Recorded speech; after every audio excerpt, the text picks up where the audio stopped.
इस कहानी के लेखक है संजय कामले। आपने कभी किसी कुत्ते का रोना सुना है? शायद सुना होगा। काफी भद्दा, बेसुरा और दिमाग को दर्द पहुंचाने वाला होता है। पर वही रोना अगर रात के सन्नाटे में सुनाई दे तो कैसा लगता है? रात के करीब 2:30 बज चुके हैं और मेरी 3 मंजिला चौल के सामने से गुजरने वाली सड़क की दूसरी तरफ वही आवारा कुत्ता लगातार रोए जा रहा है, जिसे आज सुबह मैंने बड़ा सा पत्थर इसलिए दे मारा था क्योंकि उसी वक्त सामने से अपनी एक्टिवा से जा रही मेरी सेटिंग के ऊपर उसे भौंककर इतनी बुरी तरह से डरा दिया कि उसने अपनी एक्टिवा दीवार पे दे मारी, पर खुद के पैर की हड्डी तोड़वा ली। अब दोबारा उसकी इस काली सुनसान रात के वक्त रोने वाली आवाज भद्दी, बेसुरी से ज्यादा डरावनी लग रही है।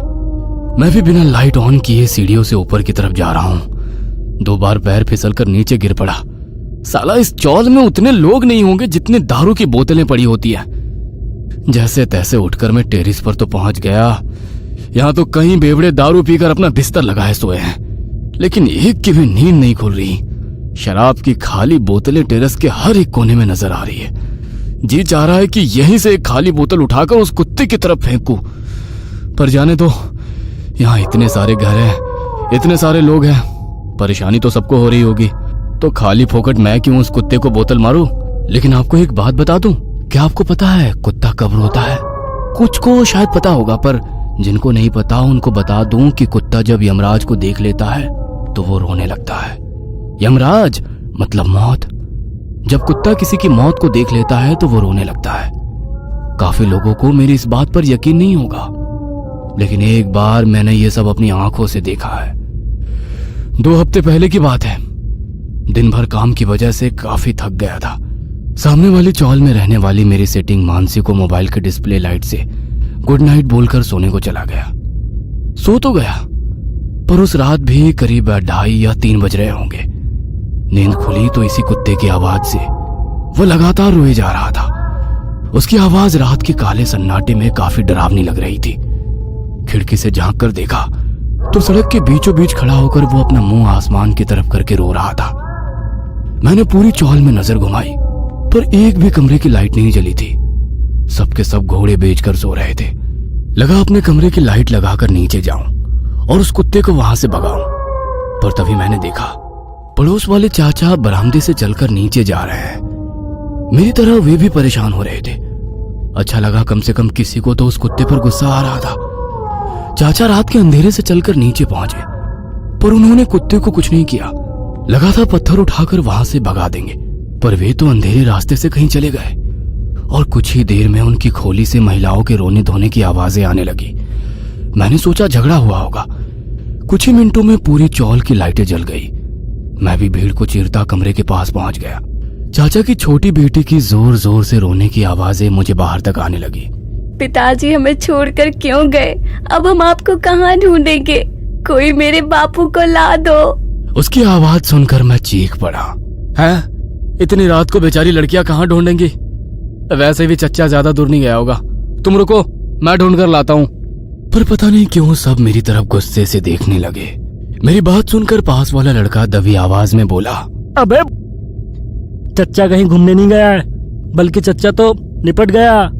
उसकी बात सुनकर मैंने हैरान होकर भीड़ में से घर के भीतर झांक कर देखा तो चाचा जमीन पर लेटा पड़ा था। अब ये यहाँ पड़ा है तो बाहर कौन गया था? और उस रात मुझे पहली बार पता चला कि रात के अंधेरे से मैंने जिसे जाते देखा था वो मरे हुए आदमी की रूह थी। उसी वक्त मेरी निगाहें दूर सड़क पर रो रहे उस कुत्ते पर जम गई और उस रात के बाद आज दोबारा उस कुत्ते का रोना कानों पर पड़कर दोबारा उसी घटना को याद दिला रहा है। आज फिर से किसी को यमराज लेने आया है या लेकर चले भी गए हैं। पूरी चौल में नजर घुमाकर देख रहा हूं, पर किसी भी घर की लाइट जलती नजर नहीं आ रही। एक मिनट, ये बेवड़े पीकर पड़े हैं, इनमें से तो कोई मरा नहीं है ना? लगता तो नहीं, साले जहरीले शराब पीकर मर तो नहीं गए? रुको, किसी के चीखने की आवाज आ रही है। साले कुत्ते, तुम्हारी वजह से आज और एक निपट गया। तुझे तो बाद में देख लूंगा, पहले किसकी फाइल निपटी है ये देखता हूँ।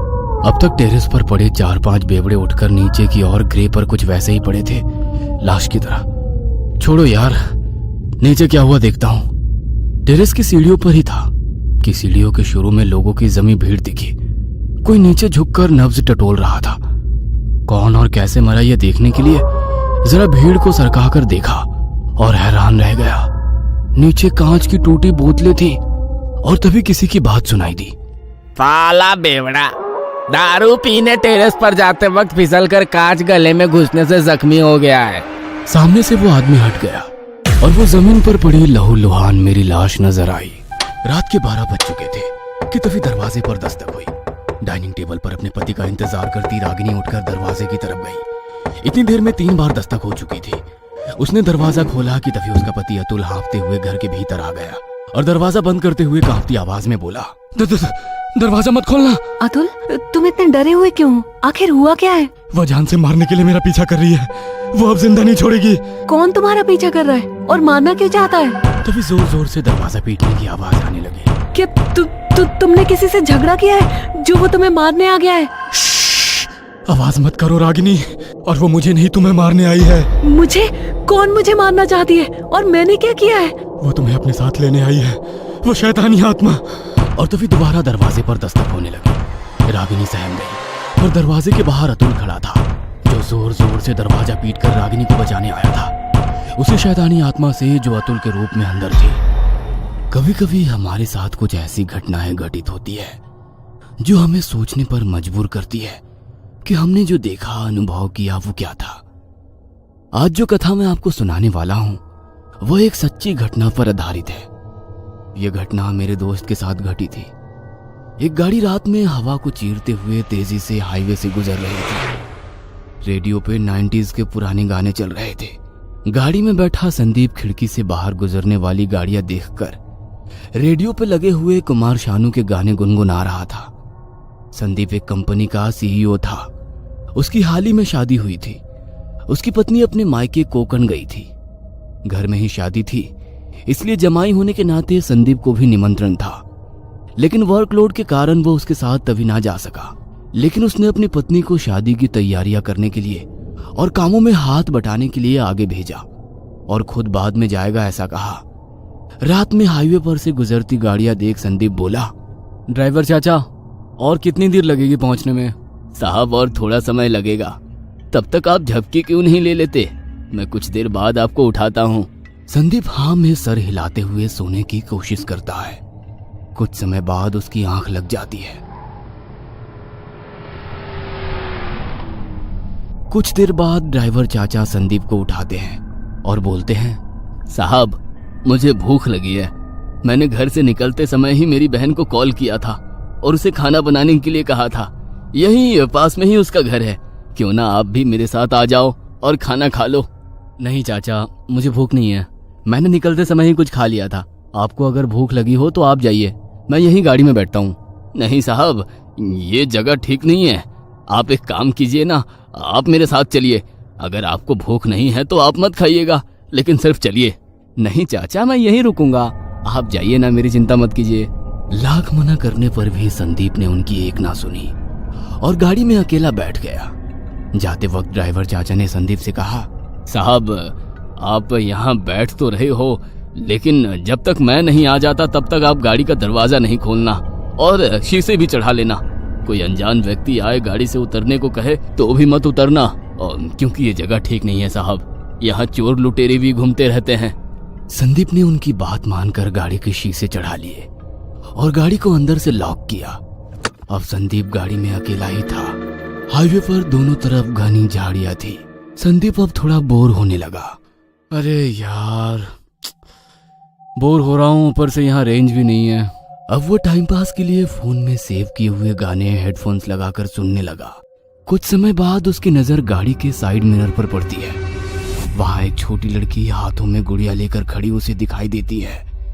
वह लड़की संदीप को ही घेरे जा रही थी। शुरुआत में तो संदीप ने उसे नजरअंदाज किया, मगर वो लड़की अब गाड़ी के पीछे से गाड़ी के सामने आई और वहीं खड़ी रहकर संदीप को घूरने लगी। संदीप ने उसको ध्यान से देखा। वो 12-13 साल की होगी शायद। उसके बाल उसके चेहरे पर आए थे। कुछ इस तरह के बालों के कारण उसकी दाईं आंख ठीक से दिखाई नहीं दे रही थी। उसके हाथ में एक पुरानी गुड़िया थी। उसकी एक आंख बाहर लटक रही थी। ऐसा लग रहा था मानो वो गुड़िया संदीप को ही घूरे जा रही थी। उस गुड़िया के चेहरे पर एक उदासी दिखाई दे रही थी। हाथों में गुड़िया लिए उस बच्ची की गर्दन थोड़ी बाईं और मुड़ी हुई थी। उस छोटी बच्ची के चेहरे पर एक डरावनी हंसी थी। संदीप को तो शुरुआत में लगा ये लड़की यहीं की रहने वाली होगी, लेकिन कुछ देर बाद उसे एहसास हुआ कि इतनी रात में कोई माता पिता अपनी लड़की को बाहर क्यों छोड़ेंगे। उसने उस लड़की से ध्यान हटाने के लिए अपने फोन में देखने लगा। तभी वो लड़की जो गाड़ी के सामने खड़ी थी, अब वो संदीप के बाजू वाली खिड़की के सामने खड़ी हुई और संदीप को नीचे उतरने के लिए इशारा करने लगी और उसे डरावनी तरीके से घूरने लगी। वह लड़की बड़ी अजीब तरह से गाड़ी के चारों ओर चक्कर मारने लगी। उसके इस बर्ताव के कारण संदीप को थोड़ा डर लगने लगा। पहले तो संदीप को लगा कि वो लड़की रास्ता भटक गई होगी, इसलिए वो उससे मदद मांग रही है। क्यों ना इस लड़की के नीचे उतरकर मदद की जाए। लेकिन उसी समय उसे ड्राइवर चाचा के बताए हुए शब्द याद आए, साहब कुछ भी हो जाए लेकिन गाड़ी से नीचे नहीं उतरना। इसलिए वो उस लड़की के कहीं इशारे करने पर भी गाड़ी से नहीं उतरा। ये सिलसिला 10 से 15 मिनट तक चला। फिर वो लड़की डरावनी तरीके से हंसकर विचित्र आवाज में बोली, आज तो बच गए। उस समय तो संदीप को उसके बोलने का अर्थ समझ नहीं आया और वो लड़की वहां से दूर एक कच्चे मकान के पीछे गई और वहां से गायब सी हो गई। तभी कुछ दूरी से संदीप को गाड़ी की तरफ आते हुए ड्राइवर चाचा और उनके दामाद दिखाई दिए। संदीप ने अपने साथ घटी ये सब घटना उन्हें बताई और उन्हें कच्चे मकान के पीछे जाने को बोला ताकि उस लड़की की कोई मदद कर सके। लेकिन वहां काफी ढूंढने पर भी वो लड़की नहीं दिखी। तभी ड्राइवर चाचा के दामाद बोले, आप बहुत भाग्यवान हो साहब, क्योंकि मुझे नहीं लगता ये कोई लड़की होगी, क्योंकि इतनी रात में यहाँ छोटी बच्ची कैसे आ सकती है और यहाँ आसपास 2-3 घरों के अलावा कोई घर भी नहीं है। जितना मुझे पता है उन 2-3 घरों में भी कोई छोटी बच्ची नहीं है। यहाँ बहुत से एक्सीडेंट भी होते हैं साहब। अक्सर इस हाईवे पर कई लोगों को वो लड़की दिखाई देती है और लोगों से मदद मांगती है, और जो भी उसकी मदद करने के लिए नीचे उतरता है वो शायद ही जिंदा बचा हो, क्योंकि पुलिस को दूसरे दिन यहाँ केवल गाड़ी मिलती है। लेकिन वह शख्स जिसने नीचे उतरकर मदद करनी चाहिए, उसका कोई नामो निशान नहीं दिखाई देता है।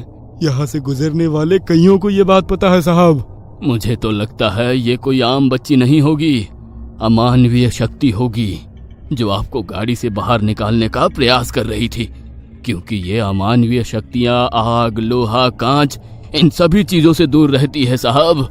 ऐसा कहा जाता है अगर आप नीचे उतरते या फिर गाड़ी का कांच नीचे करके उसकी मदद करते ना, तो ना जाने आपके साथ क्या होता साहब, ना जाने क्या होता। भगवान का शुक्र मनाइए कि आप गाड़ी से नीचे नहीं उतरे। देखिए, आप दोनों यहाँ से जल्द निकलिए। हाँ, निकलते हैं। तभी संदीप पीछे मुड़कर गाड़ी की पिछली कांच में देखता है तो वहां वही लड़की उसी सड़क पर खड़ी दिखाई देती है। उसी डरावनी हंसी से वह संदीप को देख रही थी। यह घटना आज भी संदीप को याद है। आज भी यह अनुभव वो सुनाता है तब उसकी आंखों में डर साफ तौर पर दिखाई देता है। संदीप के मन में आज भी यह सवाल है कि ना जाने उस दिन वहां वो लड़की कैसे आई और कौन थी। वो क्यों संदीप को गाड़ी से बाहर बुला रही थी? क्या वो संदीप को कोई नुकसान पहुंचाना चाहती थी? इन सभी सवालों के जवाब अभी तक संदीप को नहीं मिले हैं। काफी रात हो गई थी। आसमान बरसाती बादलों से घिरा हुआ था। हल्की बारिश भी शुरू हो गई थी। शेखर हर रोज की तरह अपनी टैक्सी लेकर सवारी छोड़ने के लिए जा रहा था। शहर से कुछ दूर एक बंगले के पास उसकी टैक्सी रुक गई। सवारी उतारकर वो दोबारा अपनी टैक्सी लेकर शहर की ओर चलने लगा। तकरीबन 2:30 बजे होंगे। शहर काफी दूर था। तभी नदी के ऊपर बने पुल पर एक लड़की अपने भारी भरकम सूटकेस के साथ कुछ कर रही थी। उठा रही थी या घसीट कर ले जाने की कोशिश कर रही थी, पता नहीं। उसे देखकर शेखर ने टैक्सी रोकते हुए कहा, हेलो मैडम, कहाँ जाना है आपको? शेखर की आवाज सुनकर वो लड़की थोड़ी हड़बड़ाई। जी, गैलेक्सी अपार्टमेंट चलेंगे? उस लड़की ने पता बताया। वो अपना ट्रैवल बैग उठाकर टैक्सी में रखने की कोशिश कर रही थी, पर वो काफी भारी होने के कारण उसे उठाने में परेशानी हो रही थी। रुकिए मैडम, मैं रखता हूँ। इतना कहकर शेखर टैक्सी से उतरा और बैग उठाने लगा। बैग तो काफी भारी था। बैग टैक्सी की पिछली डिग्गी में रखकर शेखर ने मजाक में कहा, अरे मैडम, सारा सामान एक ही बैग में रखने के बजाय एक और बैग में रख लिया होता तो आपको भी परेशानी नहीं होती और मुझे भी। और हंसकर वो अपनी सीट पर बैठ गया। वह लड़की भी पिछली सीट पर बैठ गई। शेखर टैक्सी शुरू करके चलाने लगा और उनका सफर शुरू हुआ। मैडम, इतनी रात को कहाँ से आ रही हैं आप? मतलब कहीं घूमने गई थी क्या? घूमने नहीं गई थी, बल्कि आई हूँ नौकरी की तलाश में। मतलब आप यहाँ की नहीं है? जी नहीं। कोई बात नहीं। वैसे इस शहर में आपका कोई रिश्तेदार या दोस्त? हाँ, एक दोस्त है, मतलब था, नहीं है। था है?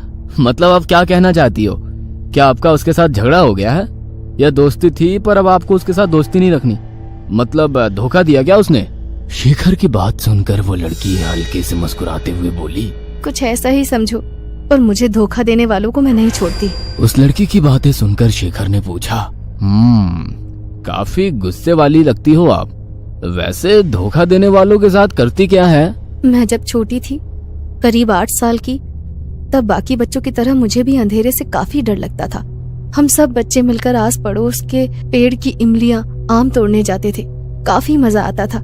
ऐसे ही एक दिन मेरे पड़ोस वाले लड़के ने धोखे से मुझे एक खाली पड़े बंगले के अंधेरे कमरे में बंद कर दिया। मैं काफी डर गई थी। मैं खूब रोई, चीखती रही, पर वो मुझे बंद करके जा चुका था। मैं किसी तरह वहां से निकली, पर उसे कुछ नहीं कहा। उसकी बात सुनकर शेखर हंसकर बोला, लड़का थोड़ा शरारती था क्या? बचपन होता ही ऐसा है मैडम, मजाक मस्ती भरा। क्या आज भी उसके साथ आपकी दोस्ती है? नहीं। इतनी भी क्या नाराजगी? अब बचपना समझकर भूल जाइए और दोबारा उससे दोस्ती कर लीजिए। अब उसकी जरूरत नहीं, क्योंकि एक दिन स्कूल बस से घर आते वक्त मैंने उसे दरवाजे से धक्का देकर नीचे गिरा दिया। उसकी बात सुनकर शेखर थोड़ा नाराज हो गया। इतना गुस्सा ठीक नहीं। अगर वो लड़का किसी गाड़ी के नीचे आता तो? शेखर की बात सुनकर वो लड़की गुस्से वाली आवाज में बोली, सही कहा, उसी में वो लड़का मारा गया। इतना कहकर वो ठहाका मारकर हंसने लगी। पर उसकी अजीब बात सुनकर शेखर का दिल घबरा गया था और गुस्सा भी आने लगा। अब एक अजीब गंभीर सा माहौल बन गया था। शेखर बिना कुछ बोले चुपचाप गाड़ी चला रहा था, तो वो लड़की सामने वाले आईने से लगातार शेखर को घूरे जा रही थी। तुम्हें डर तो नहीं लग रहा ना? सन्नाटे को चीरती उस लड़की की आवाज सुनकर शेखर थोड़ा हड़बड़ा गया। डर? किस बात का डर? भला मैं क्यों डरने लगा? सही कहा, तुम्हें डर क्यों लगेगा? वो भी एक लड़की से। एक कमजोर अकेली लड़की तुम्हारा क्या उखाड़ सकती है? उस लड़की की वो बात सुनकर शेखर चुप रहा। अब उस लड़की की वो बातें शेखर का सर दर्द कर रही थी। शेखर की खामोशी देख दोबारा उसने कहा, सही कहा ना मैंने? तुम यही सोच रहे हो ना?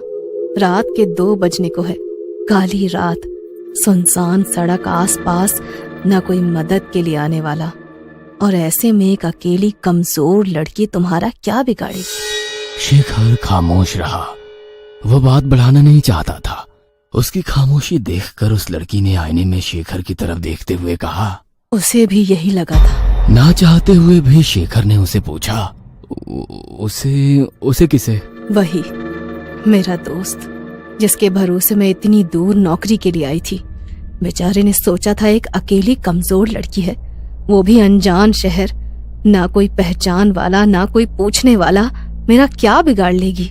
उसके साथ कुछ भी कर लेता हूँ, लेकिन इतना कहकर वो धीरे से मुस्कुराई और चुप होकर टैक्सी की आधी खुली खिड़की से बाहर रात के अंधेरे में डूबे और सुनसान इलाके को देखने लगी। टैक्सी के अंदर लगे शीशे से उस लड़की को देखते हुए शेखर सोचने लगा, मुझे तो ये लड़की पागल लगती है। अपने दोस्त का क्या किया होगा इसने? मार डाला होगा। इतनी भारी सूटकेस में क्या लेकर जा रही है? कहीं अपने दोस्त को मारकर उसकी लाश को तो नहीं ले जा रही? अब समझ में आ गया। ये नदी के पुल पर ये भारी भरकम बैग नीचे फेंकने के लिए खड़ी थी। गलती से मेरी नजर इस पर पड़ी और इसका प्लान फेल हो गया। दिल कर रहा है इसे सीधे पुलिस स्टेशन लेकर जाऊं, पर ये इतनी शातिर लग रही है कि उस दोस्त के खून के इल्जाम में कहीं मुझे ना फंसा दे। शेखर का परेशान चेहरा देखकर वो बोली, कुछ परेशान लग रहे हो, पर तुम्हें डरने की जरूरत नहीं। इतना कहकर वो उस आईने से शेखर को ताड़ने लगी। चलो, मेरा अपार्टमेंट आ गया, यहाँ से आगे वाले गेट से अंदर लो। उस लड़की की आवाज सुनकर शेखर होश में आ गया। सामने एक अपार्टमेंट थी। थोड़ी पुरानी होने के बावजूद कुछ कुछ कमरों में लोग रह रहे थे। गेट पर कोई वॉचमैन नहीं था और गेट भी आधा टूटा हुआ था। शेखर ने टैक्सी रोकी। वह लड़की नीचे उतरी और पीछे डिक्की खोलकर अपना वो भारी भरकम बैग निकालने लगी, पर वो उसके बस की बात नहीं थी। ना चाहते हुए भी शेखर ने बैग डिक्की से निकालकर जमीन पर पटक दिया। अरे क्या कर रहे हो, जरा धीरे रखो। ऐसे बोल रही हो जैसे बैग के अंदर सामान नहीं बल्कि कोई जिंदा इंसान हो। इतना कहकर शेखर अजीब से मुस्कुराया। शेखर की तरफ थोड़ा नाराज होकर देखा और बोली, मेरे मोबाइल की बैटरी खत्म हो गई है, जरा आपका मोबाइल देंगे? उस लड़की ने बड़ी सरलता से मोबाइल मांगा। अब ना चाहते हुए शेखर ने उसे अपना मोबाइल देकर टैक्सी में बैठ गया। कुछ कदम दूर जाकर पता नहीं वो किसके साथ बात कर रही थी। बात खत्म हो गई और वो चलते चलते शेखर के पास आ गई। आपका बहुत बहुत शुक्रिया। एक और मदद करेंगे? जी कहिए। मेरे रूममेट फोन नहीं उठा रहे हैं और इतना भारी बैग मैं तीसरी मंजिल तक नहीं ले जा सकती। शेखर के पास कोई और चारा ना था।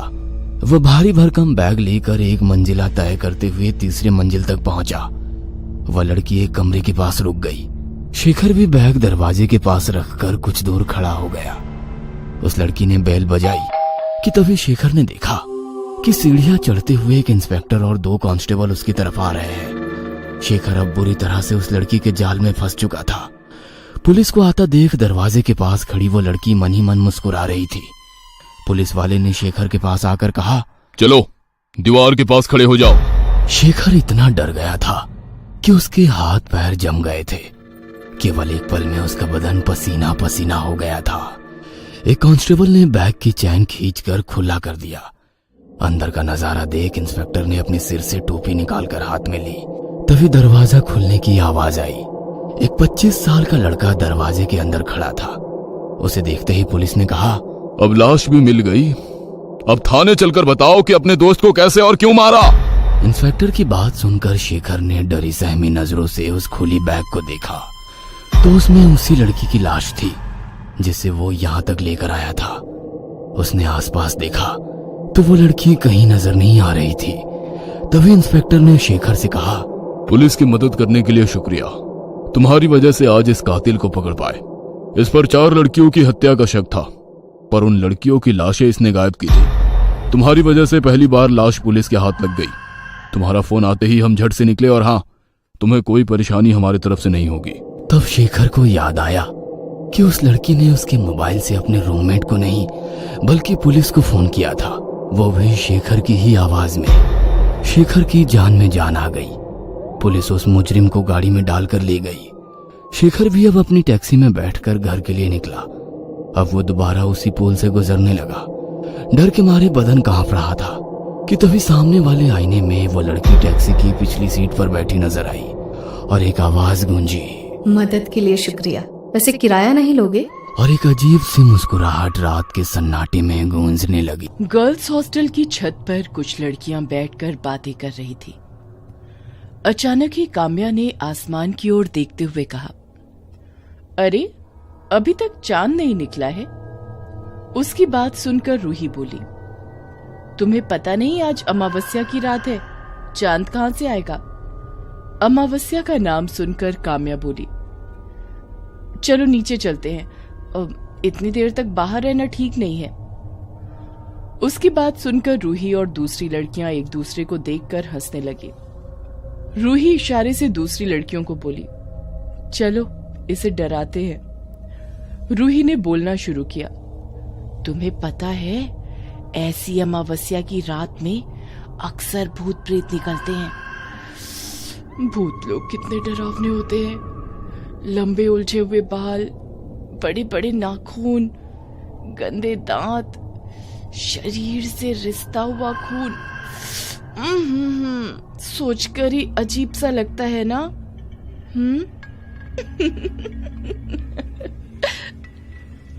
कहते हुए रूही हंस दी। काम्या डरते हुए बोली, रात में कोई भूत प्रेत की बातें करता है क्या? चलो, इसके पहले कि वार्डन हमें ढूंढते हुए यहाँ तक पहुंचे, अपने अपने कमरे में चलते हैं। मगर रूही ने उसका हाथ पकड़कर उसे बिठा दिया। उनकी दूसरी दोस्त नुपुर बोली, रूही, तुम तो भूत का डिस्क्रिप्शन इस तरह दे रही हो मानो तुमने भूत को देखा हो। काम्या गुस्से में वहां से खड़े होते हुए बोली, तुम्हें जो बातें करनी है करती रहो, मुझे मेरे कमरे में जाना है। मगर उसे किसी ने वहां से जाने नहीं दिया। रूही भी उसे डराने के लिए बोली, मैंने भूत को नहीं देखा है, मगर उसकी कहानी जरूर सुनी है। चल, हमें भी वो कहानी सुना। कहते हुए नुपुर ने सभी को एक गोले में बिठा लिया। काम्या वहां से जाने के लिए तड़प रही थी, मगर रूही ने अपनी बात शुरू की। बहुत पुरानी बात है, जब मेरी बुआ गांव के स्कूल में पढ़ने के लिए जाती थी। गांव के बहुत कम ही लोग अपने बच्चों को स्कूल भेजते थे, क्योंकि स्कूल की बिल्डिंग पुरानी कब्रिस्तान में बनी थी। मगर दादाजी इन सब बातों पर विश्वास नहीं करते थे, तो उन्होंने कभी भी बुआ को स्कूल जाने से नहीं रोका। और तो और एक बार स्कूल के नाइट स्टे प्रोग्राम में भी उन्होंने बुआ को भेज दिया। वही उनकी बड़ी गलती साबित हुई। कब्रिस्तान के भूत ने बुआ के शरीर पर वशीकरण कर लिया था। अब बुआ वही सब करती जो वो भूत चाहता था। घर में सभी लोग बहुत परेशान हो गए थे। दादाजी जब उनको एक तांत्रिक के पास ले गए तो ऐसी ही अमावस्या की रात थी। रूही की बातें सुनकर सभी लोगों को डर लग रहा था। काम्या दोबारा वहां से उठकर जाने लगी। नुपुर ने उसे रोकने की कोशिश की तो उसने उसके हाथ को झटके से दूर कर दिया और कहा, मुझे जरूरी काम है, मुझे जाना ही होगा। इस बार काम्या की आवाज कुछ बदली हुई थी, मगर काम्या की बात को अनसुना कर रूही उसका रास्ता रोककर दरवाजे के पास खड़ी हो गई और अपनी कहानी सुनाना शुरू रखा। जैसे जैसे तांत्रिक ने उन पर अपनी तांत्रिक क्रियाएं शुरू की, वो भूत मेरी बुआ का शरीर छोड़कर बाहर आ गया। सभी लोग उसे देखकर डर गए। वही बिखरे बाल, लंबे नाखून, हाथ पैरों से रिसता हुआ खून। उसने बताया कि वो बुआ की बलि लेने के लिए उनके शरीर में आया था और वो उन्हें ले जाकर ही मानेगा। उसकी बात सुनकर काम्या जोरों से बोली, सब झूठ, सब बकवास, ऐसा कुछ भी नहीं होता। भूत कभी किसी को जानबूझकर परेशान नहीं करते। तुम्हारी बुआ ने ही जरूर उनके साथ कुछ किया होगा। नुपुर हंसते हुए बोली, गुस्सा तो ऐसे हो रही है जैसे कोई तेरे बारे में बात कर रहा है। मेरे बारे में बात ना सही, तुम भूतों के बारे में बात कर रही हो, और भूत वैसे नहीं होते जैसा इस रूही ने सबको बताया है। काम्या की बातें सुनकर रूही हंसते हुए बोली, तू तो ऐसे बोल रही है जैसे तू किसी भूत को जानती हो। काम्या ने एक गहरी सांस ली और कहा, भूत तो एक छलावा है, जो तुम्हारे पास खड़े भी होंगे तो तुम्हें नहीं पता होगा। सिर्फ उनकी एक ही निशानी है। कहते हुए उसने अपना स्कर्ट ऊंचा कर अपने पैरों की ओर इशारा किया। उनके उल्टे पैर। अगले दिन न्यूज़पेपर की हेडलाइन थी, गर्ल्स हॉस्टल की छत से कूदकर 3 लड़कियों ने सुसाइड कर लिया। ये कहानी आपको अच्छी लगी हो तो हमें सब्सक्राइब करें, हमारा इंस्टाग्राम और फेसबुक पेज जरूर फॉलो करें। और हाँ दोस्तों, सब्सक्राइब करना भूलना मत।